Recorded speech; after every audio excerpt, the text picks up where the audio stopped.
السلام علیکم ورحمۃ اللہ وبرکاتہ۔ معزز میرے تمام دوست احباب، علماء کرام، اور بہت حسن اتفاق کہ ہمارے نیتا جی بھی یہاں جو ضلع کی پورے ضلع کی کافی دیکھ بھال کرتے ہیں رحیم صاحب، تو یہ حسن اتفاق بھی کہیے گا کہ وہ بھی تشریف لے آئے۔ آپ سب حضرات بہت دیر سے یہاں بیٹھے ہوئے ہیں، اور جنید صاحب ہیں، آپ کے دوسرے بھائی کیا نام ہے، عدنان صاحب ہیں، جو ایسے کیا ہے ملی امتی شو کے نام سے ایک چینل شروع کر رہے ہیں۔ چینل شروع کرنے سے پہلے آج اس پوری مجلس میں یہی بات آتی چلی جا رہی ہے کہ علماء کی سرپرستی، علماء کی دیکھ ریکھ اور علماء کے سے مل کر ہی یہ سب کام کریں گے، تو ابھی اس حیثیت کی کوئی اس میں صداقت نہیں ہے۔ علماء کی سرپرستی کا تو مقصد یہ تھا کہ پہلے علماء سے، بہت سارے علماء سے، اب مولانا اسلم صاحب بھی بتا رہے ہیں کہ مجھے ابھی معلوم ہوا، اور مفتی قمر صاحب کو بھی کئی دن پہلے معلوم ہوا تھا، ایک دو دن ہی پہلے معلوم ہوا۔ اپنے اور سب اکابر بیٹھے ہیں، اور دھامپور سے اکثر بڑے اشخاص یہاں موجود ہی ہیں۔ میرے آنے کا اتفاق بھی کل سے ہی طے ہوا ہے۔ کل فون کیا تھا آپ نے، پرسوں کیا تھا، پرسوں شام انہوں نے فون کیا، ہمارے حاجی اعظم صاحب، یہ ہمارے بہت قریبی لوگوں میں اس ناطے سے بھی ہیں کہ یہ پیر بھائی ہیں ہمارے۔ تو کسی بھی ایسے چینل کو شروع کرنے کے لیے ہم یہ سمجھیں کہ اب تک جتنے ہمارے چینل چل رہے ہیں ان سے دنیا کو چھوڑیے، میرے گھر میں کیا اس سے بھلائی آئی ہے؟ میری ماں کی بیٹی اپنی ماں سے الگ ہے، میرے باپ کا بیٹا مجھ سے الگ ہے، بھائی سے الگ ہے۔ چینلوں سے اب تک کتنے دوست احباب اور کتنے ہمارے لوگ دور ہو گئے، اس کو بھی سیکھنا چاہیے کہ یہ دور کیوں ہوئے۔ چینل تو اپنی جگہ پر ایک اچھی چیز ہوتی ہے، بھلائی کی چیز ہے۔ اب یہ جنید صاحب نے اور عدنان صاحب نے یہ سوچ لگائی، ان کا مقصد تو یہ ہے کہ انہوں نے امتی شو کے نام سے اس کو رکھا بھی ہے۔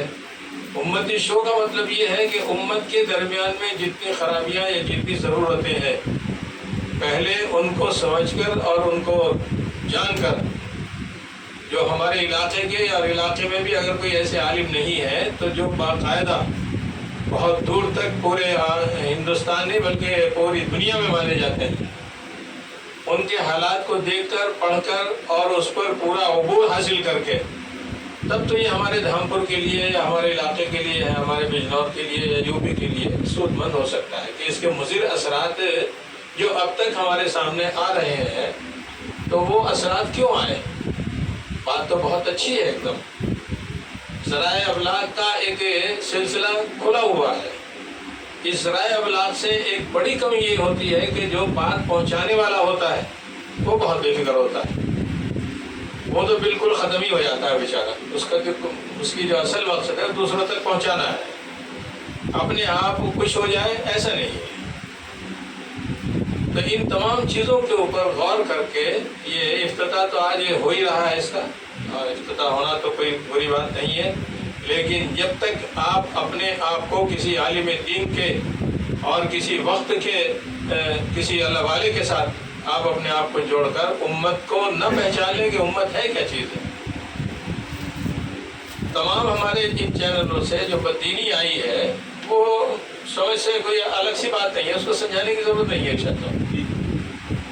جو بددینی آئی ہے علماء سے ہٹ کر، تو وہ کوئی اس کو سمجھنے کے لیے بہت زیادہ وقت کی ضرورت نہیں ہے۔ یہ اسی وجہ سے میرا حضرت سے تعلق رہا، تو حضرت نے تو بہت مرتبہ جب کسی ایسی مجلس پہ ہوا کرتے تھے حضرت تو بہت خوش ہوتے تھے، ان جنید کو تو بالکل گود اٹھا لیتے، عدنان کو تو بالکل سر پہ بالکل اپنے سینے سے لگا لیتے۔ حضرت فرمایا کرتے، حضرت کا ذہن یہ تھا کہ جو کھلے ہوئے ذہن کے ہمارے نوجوان ہیں ان کو دینی کاموں میں آنا چاہیے۔ ان کی باقاعدہ سرپرستی بھی کیا کرتے تھے۔ اگر کوئی دنیاوی علوم کے سلسلے میں آگے بڑھنا چاہتا ہے تو حضرت ان کے اوپر 50,000 روپے مہینہ بھی خرچ کرتے ہیں۔ یہ جو حضرت یہاں ہمارے پھول پوری آنے شروع ہوئے تھے تو ان کا کوئی معمولی ریکارڈ نہیں ہے. آج بھی ان کی اولاد، ان کے بیٹے بہت تقریباً 1 کروڑ روپیہ ہر سال آمد و رفت میں مدینہ منورہ کی اور حرمین شریفین کی آمد میں اٹھتا ہے.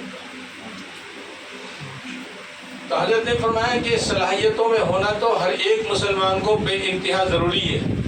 ہر ایک چیز کی اس کے اندر صلاحیت ہونی چاہیے، لیکن اگر یہ صلاحیت بغیر صلاحیت کے اگر استعمال ہوگی تو گمراہی کی طرف لے جائے. صلاحیت تو مطلب ہمارا ہے ہی، اور صالحیت کیا ہے؟ جب تک ہم صحیح معنی میں اپنے آپ کو مسلمان نہ بنا لیں، اسلام کی بات کیسے پہنچا دیں گے ہم مسلمان تو ہیں لیکن اسلام پر نہیں چل رہے. تو یہ مسلمان ہونا الگ بات ہے، اسلام پر چلنا الگ بات ہے. جب تک ہم خود اپنے آپ کو اسلام والا نہیں بنائیں گے، اسلام کی بات مسلمان ہونے کے ساتھ ساتھ دوسروں تک ہم صحیح طریقے سے نہیں پہنچا سکتے. میری رائے ہے اپنے بیٹے ہی کہہ لیجیے، اپنے جنید صاحب کو اور اپنے یہ عدنان بھائی کو، کہ یہ باقاعدہ کم سے کم 40 دن تو کسی اللہ والے کے پاس رہے ہیں، جب امت کا درد ان کے دل کے اندر آئے گا. ورنہ اب تک جتنے چینل کھلے ہیں اور جتنے چینل چل رہے ہیں ان سے گمراہی تو پھیل رہی ہے اور کوئی بات نہیں ہوگی. کتنی بیٹیاں گھروں سے چلی گئی، کتنی بیٹیاں اگر گھروں سے بھی نہیں گئی تو وہ گھر میں امی کی نہیں ہے، لیپ ٹاپ پہ بیٹھی رہیں گی اور اپنے موبائل پر لگی رہیں گی اور کچھ کرتی رہیں گی اور کچھ کرتی رہیں گی. کھانا بھی اس بیٹی کو یاد دلانا پڑتا ہے. شوق جب آگے بڑھ جاتا ہے تو وہ بیٹیاں بھی گننی مشکل ہو رہی ہیں کہ کتنی غیروں کے پاس چلی گئی. ان کا عادت و شمار بھی کرنا مشکل ہو رہا ہے. تو چینل کو چلانے سے پہلے چینل کے چلانے کے لائق بنیے اور اس کے بعد اپنے چینل کو چلائیں. آپ کا کیا مقصد ہے؟ جو خرابیاں چینلوں کی چل رہی ہیں ان کو بھی سامنے رکھیے، ان کو لکھ کر کسی عالم دین کو دیجیے، مولانا مفتی قمر صاحب ہیں ان کو دیجیے، اور لوگوں کو دیجیے اور لوگوں کو دیجیے. جب یہاں مدرسہ شروع کیا تو باقاعدہ میں تقریباً آدھے ہندوستان میں گھوما ہوں، تب حضرت کے مشورے لے کر میں نے یہ کام شروع کیا. آج بھی اگر کوئی بات ہوتی ہے تو اسی وقت میں مشورہ کرتا ہوں. میں پچھلے دنوں میں بیمار ہو گیا تھا تو اس وقت ہمارے ڈاکٹر صاحب نے مجھے بہت پرہیز بتایا. تو پرہیز کرنے کی عادت میں اس طرح سے بوجھ نہیں بنتا میزبان کے اوپر کہ وہ میرے لیے تیار کرائے. میں سوچ لیتا ہوں کہ جب اتنے سارے لوگ مہمان ہوں گے تو وہاں کوئی نہ کوئی چیز میرے مقصد کی بھی ہوگی.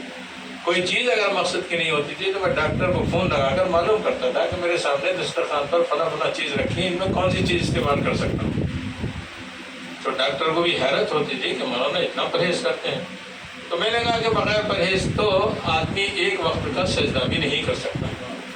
اگر پرہیز اس کا نہیں ہے تو وہ سجدہ ہی پتہ نہیں کس کے لیے کر رہا ہے.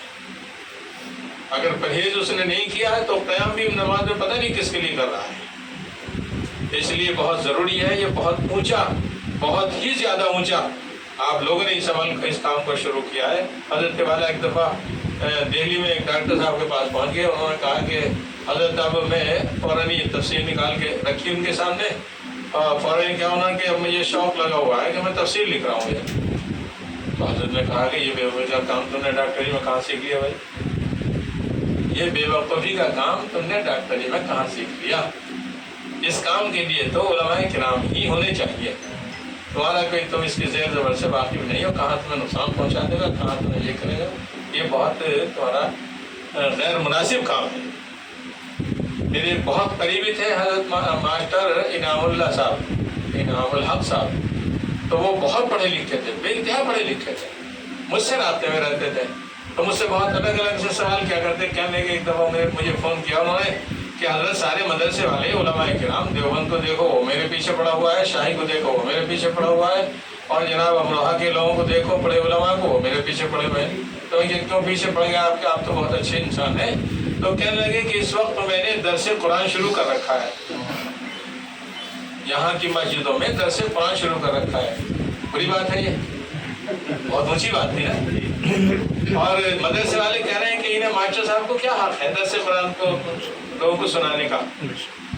تو میں نے کہا کہ یہ مدرسے والوں کی بہت ناسمجھی کی بات ہے کہ آپ کے ساتھ آپ اتنے پڑھے لکھے آدمی وہ مطلب جیسے میں بول رہا ہوں اردو، فارسی بھی بولنے لگتے تھے، عربی بھی بولنے لگتے تھے اور انگلش بھی یوں ہی بولتے تھے.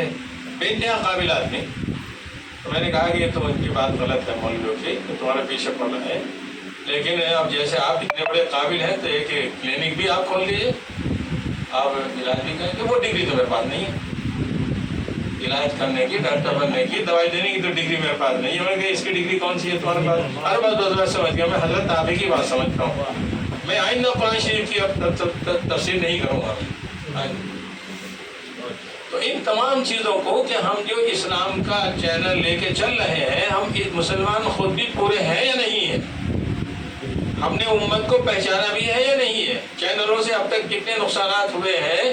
میں کبھی اس بات سے میں نے اتفاق نہیں کیا کہ ہمارے ہندوستان کے لوگ ہمارے قریبی ملک کے چینلوں کو پڑھیں، وہاں کی علماء کی تقریر کو سنیں، میں نے کبھی اس کو پسند نہیں کیا۔ ہمیشہ اپنے لوگوں کو میں نے بہت سمجھانے کے ساتھ ساتھ، میرا مزاج کچھ ڈانٹ ڈپٹ کرنے کا بھی ہے تو میں نے ڈانٹ ڈپٹ بھی کی ہے۔ شرم آنی چاہیے، ہمارے ہندوستان میں تمام اکابر موجود ہیں، سارے بڑے بڑے اکابر ہمارے موجود ہیں۔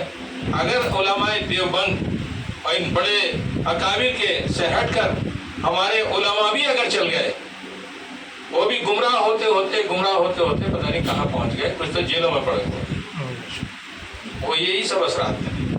تو اس کو یہ نہ کہا جائے کہ جو ہر ہمارے آپ کا نام ارشاد ہے نا، ارشاد بھائی جو ہر وقت ہر بات کہہ رہے ہیں کہ علماء کی سرپرستی میں، علماء کی دیکھ ریکھ میں یہ چینل آج شروع ہو رہا ہے۔ یہ چینل علماء کی سرپرستی میں جب کہلائے گا جب آپ اپنے اغراض و مقاصد کو ان میں سے جو لوگ آپ کے بہت قریبی ہیں ان سے تائید کرائیں، ان سے لکھیں، اور جس طرح سے ایک سند ہوتی ہے، ایک سرٹیفکیٹ ہوتا ہے، اور کسی بھی ڈاکٹر کے لیے ایک اس کا وہ ہوتا ہے، منظوری ہوتی ہے، تو وہ لکھ کے اپنے یہاں ٹانگیں آپ اس کو۔ میں حضرت پھول پوری رحمۃ اللہ علیہ کا خلیفہ ہوں، تو پورے اور سرکار دو عالم صلی اللہ علیہ وسلم سے لے کر اور اب تک میرا 42واں نمبر ہے، تو 42واں نام میرا ہے اس میں، کہ پوری سند میری اوپر تک لکھی ہوئی ہے۔ دارالعلوم سے جو کچھ پڑھا ہے تو قائد بغدادی سے لے کر جو استاد میرے رہے، وہ دارالعلوم کے جو میرے آخری استاد رہے بخاری شریف کی سند دینے والے، ان کا شجرہ میرے پاس رکھا ہوا ہے، تب جا کر ہماری بات مستند ہوگی۔ ایسے ہی صلاحیتوں سے کچھ نہیں ہوگا۔ صلاحیتیں تو شیطان نے دیکھ لیتا کہ یہ بات جو انہوں نے لکھی ہے لا الہ الا اللہ اور محمد رسول اللہ، آدم علیہ السلام کے پیدا ہونے سے پہلے اس کے سمجھ میں بات آ گئی تھی کہ یہ محمد رسول اللہ کوئی بڑی چیز ہوں گے، چنانچہ اسی وقت سے اس کے دماغ میں خناس پیدا ہو گیا تھا۔ آدم علیہ السلام کو سجدہ کرنا کوئی مشکل بات تھوڑی تھی، اللہ کا حکم تھا، لیکن وہی اس کی بات تھی، صلاحیت تھی کہ اس نے دیکھ لیا تھا کہ آگے چل کے کوئی نہ کوئی موقع جو ہے یہ محمد رسول اللہ کا آئے گا، اس وقت سے اس نے جھگڑا شروع کر دیا۔ تو یہ ہماری صلاحیتیں، اگر ہم دین سے صحیح معنی میں اپنے اوپر کے لوگوں سے نہیں جڑیں گے تو آپ لوگ تو اب خیر مطلب یہ کہ الگ ہی رہے، یہ ہم لوگ بھی سب ادھر ادھر ہی ہو جائیں گے۔ آج بھی ہم صبح و شام اپنے بڑوں کو فون کرتے ہیں، اس وقت یہ بات آ رہی ہے، اس وقت یہ بات سامنے آ رہی ہے، اس وقت یہ بات سامنے آ رہی ہے، تب جا کے ہماری خیریت خوش رہتی ہے۔ اس لیے یہ بہت ضروری بات ہے، بہت خوشی کی بات ہے کہ ہمارے نوجوان اتنا بڑا حوصلہ لے کر چینل کو لے کے چل رہے ہیں۔ تو چینل تو اب اس وقت میں چلانا بہت ہی زیادہ مشکل کام ہے، جس کے ایک لفظ پکڑا جاتا ہے۔ ابھی ہمارے داماد ہیں وہاں بدرکی میں، انہوں نے کوئی لفظ بول دیا، اب سمجھیے کہ دوسرے فریق نے جو ہے وہ فوراً اعتراض کر دیا کہ اس کا ہمیں حوالہ چاہیے تھا۔ اب حوالہ سمجھیے کہ 2-3 ملکوں میں حوالہ تلاش کر لیا، وہ حوالہ ملا نہیں، تو تھانے تک بات پہنچ گئی، وہاں تک بات پہنچ گئی، لیکن جب وہ پرشاسن نے بات سنی دونوں کی تو وہ دوسرے لوگ شریر نظر آئے اور یہ مثبت تعلق نظر آئے، اس سے ان کی خیریت ہوگی۔ تو یہ بات تو سب لوگوں نے بہت زیادہ اہمیت کے ساتھ آپ کو، عدنان میاں اور جنید صاحب آپ کو بتا دی کہ علماء سے ہی معلوم کر کے آپ اپنے کام کو آگے بڑھائیں۔ اگر علماء سے جب تک آپ کے یہاں آپ کے آفس میں یہ سند نہیں ٹنگ جاتی، اس وقت تک آپ اس کو، افتتاح تو آج ہو گیا الحمدللہ، اچھے کام کا افتتاح ہوا، لیکن اکثر یہ ہو رہا ہے کہ ہم کام تو جائز شروع کرتے ہیں لیکن وہ کچھ دنوں کے بعد ناجائز ہو جاتا ہے۔ کسی کے ساتھ تجارت شروع کی ارشاد صاحب، تو وہ شروع تو کی ہم نے جائز، لیکن کچھ دن کے بعد پتہ چلا کہ وہ تو دونوں کی تجارت ناجائز ہی چل رہی ہے، ان کا جو لین دین ہے وہ شریعت کے مطابق نہیں ہو رہا ہے۔ تو کام تو ہمارے سب اچھے شروع ہوتے ہیں لیکن ہم خرابیوں میں اور برائیوں میں جا کے پڑ جاتے ہیں۔ ہمیں اپنے آپ کو سمجھانے کی اور اپنے آپ کو صحیح رکھنے کی بہت کوشش کرنی چاہیے۔ باری تعالیٰ نے فرمایا قُوا أَنفُسَكُمْ وَأَهْلِيكُمْ نَارًا، تمہیں اپنے آپ کو جہنم سے بچاؤ اور اپنے اہل و عیال کو جہنم سے بچاؤ۔ حضرت والا کی خدمت میں ایک جیسے ہمارے نیتا جی بیٹھے ہیں اور انہوں نے جیسے کوئی بھی کہتے بڑا اس طرح کا انسان کہ حضرت وہ میرا جو بڑے والے بیٹے کی بہو ہے مجھے اس کا بہت فکر ہے۔ حضرت نے بہت ڈپٹا، تم کون ہوتے ہو بیٹے کی بہو کا فکر رکھنے والے، اپنا فکر کرو۔ آئے بدتمیز اس سے بات کرنے کے لیے یہ کہتا ہے بولنے کے لیے۔ تقریباً جب میں نے حضرت کا یعنی دامن پکڑا ہے تو اس وقت تقریباً کئی سال تک میری زبان نہیں کھلتی تھی، کئی سال تک نہیں کھلتی تھی۔ میں نے حضرت سے کہا کہ حضرت کتنے ملفوظات آپ بولتے ہیں اور باقاعدہ میں بھی آپ جیسا ہی ہوں لیکن کچھ بولا نہیں جاتا۔ ارے تم یہ کیا دنیا کی بات کرتے ہو، بولا نہیں جاتا، بولا نہیں جاتا۔ یہ جب بلوائے گا تو اللہ بلوائے گا۔ ایک روز میں نے خواب میں دیکھا کہ علماء کی جماعت بہت دور تک دسترخوان لگا ہوا ہے اور دونوں طرف علماء ہی علماء بیٹھے ہوئے ہیں۔ حضرت اس سائڈ میں بیٹھے ہیں، میں اس سائڈ میں بیٹھا تھا۔ حضرت نے وہیں سے آواز دی کہ وہاں شیخ صاحب کہاں ہیں؟ میں کہ جی حضرت میں کھڑا ہو جاتا تھا فوراً اور باقاعدہ ادب ہاتھ جوڑ کے کھڑا ہوتا تھا کہ حضرت فرمائیے کیا حکم ہے کہ فلاں آیت، حضرت نے آیت پڑھی اور کہا کہ اس پہ بیان کرو۔ میں نے کہا کہ حضرت یہ تو آپ فی البدی بات کہہ رہے ہیں کہ نہیں، بولیے۔ چنانچہ میں نے 10-20 منٹ بیان کیا۔